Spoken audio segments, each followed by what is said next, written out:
होली का जादुई रंग। बहुत समय पहले की बात है।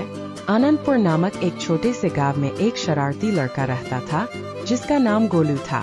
गोलू को होली बहुत पसंद थी, लेकिन वह रंगों का सही इस्तेमाल करने के बजाय गांव के लोगों को तंग करने में ज्यादा मजा लेता था। वह बिना पूछे लोगों पर रंग डाल देता, उनकी पगड़ियों और कपड़ों को खराब कर देता और छोटे बच्चों को डरा देता। गांव के बड़े बुजुर्ग उसे समझाते, बेटा होली प्यार और खुशी का त्योहार है, शरारतों का नहीं। लेकिन गोलू को उनकी बातों का कोई असर नहीं होता। जादुई रंग का रहस्य। इस बार होली से एक दिन पहले गोलू गांव के बाहर वाले जंगल में घूमने गया। वहाँ उसे एक बूढ़ा बाबा मिले जो बहुत रहस्यमय लग रहे थे। बाबा के पास एक छोटा सा रंगों का पिटारा था। गोलू ने हंसकर कहा, बाबा आपके पास कौन सा रंग है? क्या मैं इसे अपनी होली के लिए ले सकता हूँ? क्या मैं इसे अपनी होली के लिए ले सकता हूँ? बाबा मुस्कराए और बोले, यह कोई साधारण रंग नहीं बल्कि जादुई रंग है। इसे जिस पर डालोगे उसे वही महसूस होगा जो तुमने उसके लिए सोचा होगा। गोलू को बड़ा मजा आया। उसने सोचा, अब तो होली और मजेदार होगी। मैं सबको तंग करूंगा और देखूंगा कि उन पर क्या असर होता है। मैं सबको तंग करूंगा और देखूंगा कि उन पर क्या असर होता है। बाबा ने उसे एक छोटा सा रंगीन पाउडर का पैकेट दिया और कहा, ध्यान रखना इसका इस्तेमाल सोच समझकर करना। लेकिन गोलू ने उनकी बात को गंभीरता से नहीं लिया। गोलू की शरारतें और जादू का असर।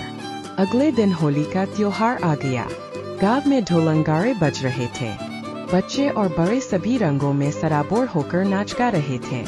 गोलू ने अपना जादुई रंग निकाला और सबसे पहले मोहल्ले के चाचा जी पर डाल दिया, जो हमेशा उसे डांटते थे। जैसे ही रंग चाचा जी पर पड़ा, उनका मूड अचानक बदल गया। उन्होंने गोलू को गले लगाया और बोले, अरे बेटा, तू तो बहुत अच्छा लड़का है, हमेशा खुश रहो। गोलू को बहुत मजा आया। उसने फिर से सोचा, वाह, यह रंग तो कमाल का है। अब असली मजा आएगा, अब असली मजा आएगा। इसके बाद वह गांव के हलवाई काका के पास गया, जो हमेशा उसे मिठाई देने से मना कर देते थे। उसने उन पर भी जादुई रंग फेंक दिया। हलवाई काका अचानक बहुत उदार हो गए और बोले, गोलू बेटा आओ, आज तुम जितनी चाहो उतनी मिठाइयाँ खा सकते हो। गोलू ने गुलाब जामुन और रसगुल्ले खाने का पूरा आनंद लिया। शरारत उल्टी पड़ गई। अब गोलू की शरारत बढ़ने लगी। उसने अपने दोस्तों पर भी जादुई रंग डाल दिया। जिन दोस्तों को वह तंग करना चाहता था, वे अचानक गोलू की तारीफ करने लगे। फिर गोलू को लगा कि गांव के मुखिया जी को परेशान करना सबसे मजेदार होगा।